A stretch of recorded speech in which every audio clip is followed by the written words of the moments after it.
Eder. Mech. Pallister. L'ipotesi che Liliana Resinovic sia stata uccisa mediante soffocamento prende sempre più corpo.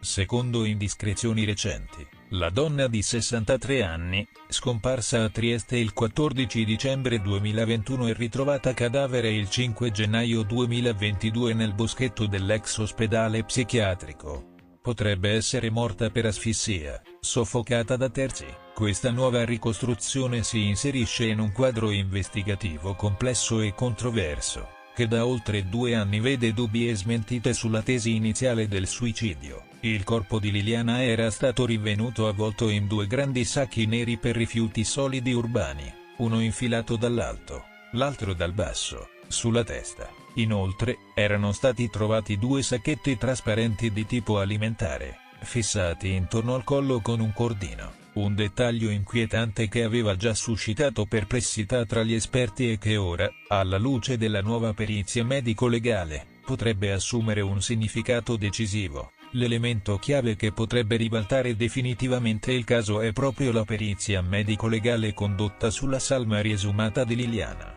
Dopo numerosi rinvii, il documento è stato depositato 2 giorni fa in procura a Trieste, ben 13 mesi dopo l'affidamento dell'incarico ai periti. La relazione è frutto del lavoro dell'antropologa forense Cristina Cattaneo, dei medici legali Stefano Tambuzzi e Biagio Eugenio Leone, e dell'entomologo Stefano Vanin. Non si tratta di una semplice formalità. Già in passato la tesi del suicidio, sostenuta dalla procura, aveva sollevato molte perplessità, tanto che il giudice per le indagini preliminari, Luigi Dainotti, aveva rigettato la richiesta di archiviazione avanzata dagli inquirenti, individuando oltre 20 punti oscuri da chiarire. Il GIP aveva infatti stabilito che il fascicolo, inizialmente aperto per sequestro di persona il 22 dicembre 2021, andasse riclassificato come omicidio. Inoltre, aveva sollecitato la riesumazione del corpo per effettuare nuovi esami medico-legali, operazione avvenuta il 13 febbraio 2024 presso il cimitero di Sant'Anna. A riaccendere i riflettori su una possibile morte violenta era stata la trasmissione televisiva Quarto Grado, che nei giorni scorsi aveva ipotizzato che Liliana fosse stata soffocata, un'ipotesi poi rilanciata da Claudio Sterpin, l'amico di lunga data con cui la donna avrebbe voluto iniziare una nuova vita. Sterpin, intervenendo in un'altra trasmissione televisiva, ha avanzato una teoria ancora più precisa e agghiacciante. Liliana sarebbe stata prima picchiata e poi soffocata, forse con un cuscino. Secondo l'uomo, quel cuscino si trovava nell'abitazione che la donna condivideva con il marito, Sebastiano Visintin, e successivamente sarebbe scomparso. Tuttavia, si tratta di supposizioni che necessitano di riscontri concreti. Un altro elemento emerso in questi giorni riguarda la presenza di una lieve frattura alla lamina della seconda vertebra toracica. Se confermata, questa lesione potrebbe essere avvenuta poco prima della morte e rappresentare un segnale di una possibile aggressione fisica. Sarà però necessario confrontare questa evidenza con gli altri dati medico-legali per chiarire se possa aver avuto un ruolo determinante nel decesso. La relazione medico-legale appena depositata potrebbe finalmente offrire risposte concrete sulle reali cause della morte di Liliana Resinovic. Tra i punti cruciali che dovrà chiarire, vi è la data della morte, che nella prima perizia era stata stimata tra le 48 e le 60 ore precedenti al ritrovamento del cadavere. Questo dettaglio è fondamentale, perché contraddirebbe la tesi che la donna sia rimasta per settimane nel boschetto dell'ex ospedale psichiatrico. Un ulteriore elemento di novità riguarda il cambio di titolarità nell'inchiesta. Il pubblico ministero Maddalena Chergia, che aveva seguito il caso fino ad ora, è stato assegnato ad altro incarico. Questo avvicendamento potrebbe portare a una nuova impostazione investigativa, magari più orientata a valutare seriamente la pista dell'omicidio. Il caso Resinovic, dunque, sembra essere giunto a una svolta cruciale. Dopo anni di incertezze e ipotesi contrastanti, i nuovi sviluppi potrebbero finalmente chiarire il mistero che avvolge la morte della donna. Resta da vedere se le nuove indagini riusciranno a individuare un colpevole e a far luce sulle circostanze della sua tragica fine. La storia del cuscino che manca da casa di Sebastiano viene tirata fuori da questo canale circa 2 anni fa, quindi non è una novità proposta da Serpin, Serpin l'ha presa proprio da questo canale. Torniamo alla teoria del garibaldino, quella legata al discepolo di Edoardo Weiss, e abbiamo scoperto una coincidenza incredibile che spiegherebbe forse perché il corpo viene ritrovato in quel punto e perché Liliana sparisce in quella data. Ebbene, c'è una incredibile coincidenza di date, quella di nascita di Edoardo Weiss che è un 21 settembre, mentre Sebastiano Visintin nasce un 22 settembre, ma potrebbe anche essere stato rivelato il giorno seguente alla nascita, quindi potrebbe anche essere nato lo stesso giorno in cui nacque Edoardo Weiss. Ma la cosa veramente pazzesca e incredibile è la data di morte di Edoardo Weiss. Edoardo Weiss morì un 14 dicembre.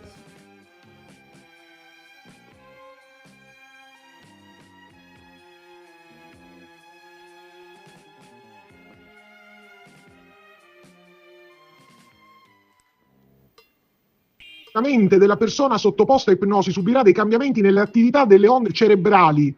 Si passa da uno stato di coscienza a uno stato totalmente non di coscienza. Non è detto che tutti possono, diciamo, entrare in ipnosi nei tempi, tra l'altro se non si è professionisti nel farli entrare. Però voglio dire, l'ipnosi porterebbe insomma uno stato di confusione, tra l'altro. In tale stato di ipnosi la mente è molto aperta a visualizzare e creare esperienze nuove, sensoriali e ricche. In pochi minuti si entra in uno stato di rilassamento profondo del corpo e della mente, un totale stato di benessere, riducendo o eliminando le emozioni negative, cioè l'ansia, sentendosi rinvigoriti nel corpo, più energici, con maggiore concentrazione. Senti, il garibaldino forse ci ha azzeccato.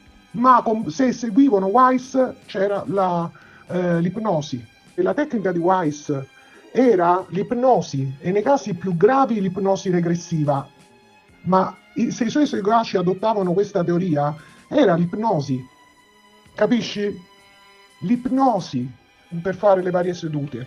Facevano questa, se seguivano le teorie di questo psicologo, psichiatra, psicoterapeuta triestino.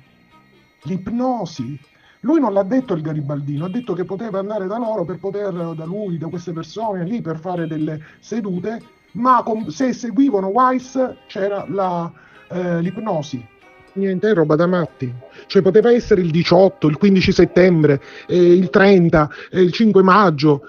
Il 21 settembre 1889 è nato Weiss e Sebastiano il 22 settembre. Ammesso e non concesso che siano giuste queste date, sai che una volta si registrava prima, dopo, cioè roba da matti, cioè una serie di coincidenze, quasi delle equazioni, sai quando fai un'equazione e per una cosa piccolissima non ti corrisponde, ti rompi il capo per sapere questa equazione come funziona, ma metti i termini, gli estremi giusti, è incredibile sta storia.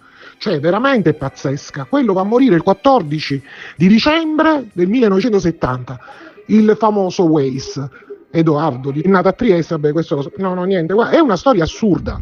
Il caso del ritrovamento del corpo di Joanna Natalie Quintanilla nelle acque del fiume Adda ha suscitato profondo sconcerto nella comunità, portando a un'indagine che ha poi portato al fermo del suo ex compagno, Pablo González Rivas. Gli eventi che hanno portato a questa tragica scoperta sembrano avere radici in una lite tra i due, lite che probabilmente si è verificata la sera della scomparsa di Joanna, e che si pensa sia culminata in un violento femminicidio. Secondo le ricostruzioni effettuate dai carabinieri del nucleo investigativo di Milano, queste indagini non hanno mai considerato convincente la versione inizialmente fornita da González Rivas. L'uomo, durante il suo fermo, aveva dichiarato che la morte di Joanna fosse il risultato di un gioco erotico finito male. Tuttavia, tale spiegazione era apparsa subito sospetta agli investigatori, che notarono discrepanze e mancate indicazioni precise sul luogo dove aveva gettato il corpo.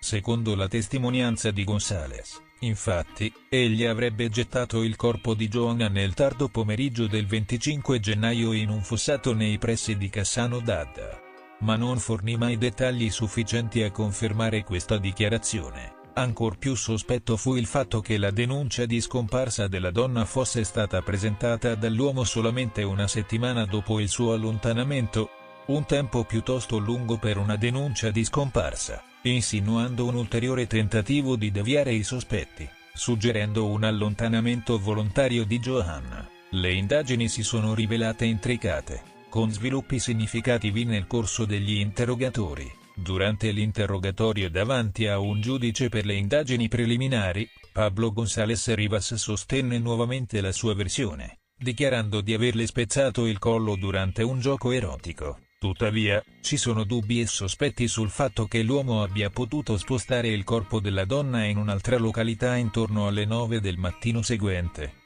Nel tentativo di depistare le ricerche da parte delle autorità, le ricerche si erano dunque focalizzate per diversi giorni nella zona circostante il fiume Adda e diversi canali, territorio peraltro ampio e spesso battuto, rendendo difficile una mappa precisa degli avvenimenti. La corrente del fiume ha infine trasportato il corpo di Johanna fino alla località di Gelo Buon Persico, dove venne visto galleggiare alla deriva. Per il recupero del corpo sono intervenute le squadre di sommozzatori e carabinieri, assistite dai procuratori di Lodi e Milano. Questa triste vicenda mette in luce la necessità di affrontare e prevenire casi di violenza domestica e femminicidi, invitando la società a intervenire con maggior vigore per proteggere le vittime e assicurare giustizia. Ehi, non dimenticare di iscriverti a questo canale.